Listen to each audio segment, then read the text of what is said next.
Okay then guys, so today we're going to be taking a look at a Ash of War which is actually really cracked out of its box, and you can see that we're holding two twin blades right here. You're going to see exactly what this can do when you maximize this weapon with the Ash of War that we're going to be going for today. We're going to show you guys this right here, which is Crag Blade. Now, Crag Blade is pretty overpowered to say the least. So much so that we're going to go ahead and show you right now exactly what we can do with it, because this thing just seems to work very, very well. Especially if you were to utilize this alongside Royal Knight's Resolve or something like that. This thing has got a lot of punch to it. So what we're going to do today is we're going to show you guys exactly where you guys can get it, what you can do with it, and how it all works. So for starting off with, we're going to show you the damage output on this. So we're going to go with Flame Grant Me Strength to get the maximum usage out of the physical damage, Golden Vow for the very same reason. We're going to switch it to our Gargoyle Black Blade, and we are going to utilize this Ash of War Crag Blade. At this point, we are going to go ahead and do some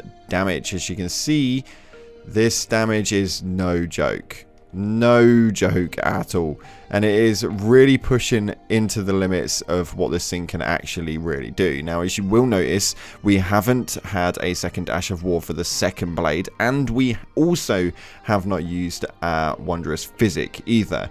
This is something which we can really hone in on, because this weapon alongside this specific Ash of War works in a very heavy movement. So we're going to go ahead and utilize some stuff in the Wondrous Physic now, because we're going to boost the strength, and we're also going to have a movement for consecutive attacks in a row get stronger. Because if you guys don't know something about this, with two twin blades, you will notice you get 6 attacks on a single swipe. That is a lot of attacks, and we were trying to utilize something with a little bit less bleed, because realistically, as much as bleed is very good, it is also very freaking boring. So we're going to go ahead and utilize the physic as well and see what we can do damage wise with this, and then we're going to show you guys exactly how you can get hold of this Crag Blade, because it's just so underrated. Only that, the animation for it is absolutely cracked out of its box. So we're going to go ahead and utilize that now, and as you can see, 6,500, it would mean only a couple of swipes to get this big Ophi boy down to his knees. 6.5k with one dual swipe. Now, what are we utilizing alongside of that? I've got the Ritual Sword Talisman because it raises the attack power with HP at its maximum, so making sure that I've got my HP full is obviously going to be crucial for this. We've also got the Rotten Winged Sword Insignia, which is greatly raises the attack power with successive attacks. With this, each jumping swipe does give you 6 hits, which would classify as successive attacks. If we utilize that alongside the Millicent's Prosthesis, which is boosting dexterity, raises the attack power with, again, successive attacks, and the Claw Talisman, which enhances the jump attacks, it's a absolutely huge boost to everything that we are doing. Alongside that, we've also got the Raptor's Black Feathers, which again is going to give us an added extra for the strengthening of jump attacks, which is going to be pretty crucial. On top of that, we want to make sure we've got as much strength as we possibly can. I have put into quite a lot of relevant things for this one, so you guys can see that our strength is at around 57, which is just underneath the soft cap, which is at about 60, and that's going to be where we really hone in on it, because the Gargoyle's Keen Twin Blade has actually got a very big movement in this weapon. We've also got quite a high dexterity at around 63, so again around where the soft cap is for this, with this weapon holding its dexterity at a B tier. This is pretty damn huge for this. I did also try this with the standard twin blade, because I also wanted to make sure that you guys could get it quite early on.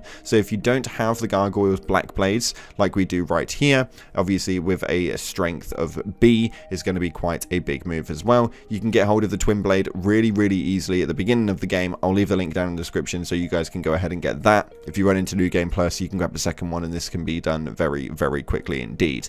Anywho, this is a huge one, and we're going to show you guys exactly where you can get it now, because actually it is a very easy Ash of War to get. We're going to get into the details of what this thing does exactly in just a moment, but we're going to head over to the Impassable Great Bridge, where just slightly to the west is going to be a area with a scarab in it. That scarab, after you've taken it out, if you do have a few problems with this thing rolling around, you will fall into an outright war in the middle of it. But irrelevant to it, you want to take out that scarab. After you've taken that scarab out, it's going to drop you guys that amazing Crag Blade Ash of War. So what does this thing do? It's actually a very, very interesting one, and this one has got hold of a very big boosted movement for the weapon. So we're going to take a quick look at this now. We're going to take this off of our twin blade so you guys can see exactly what this thing does. But there are a lot of things that people will generally do for that added extra boost, such as Royal Knight's Resolve, that has a genuine move on every weapon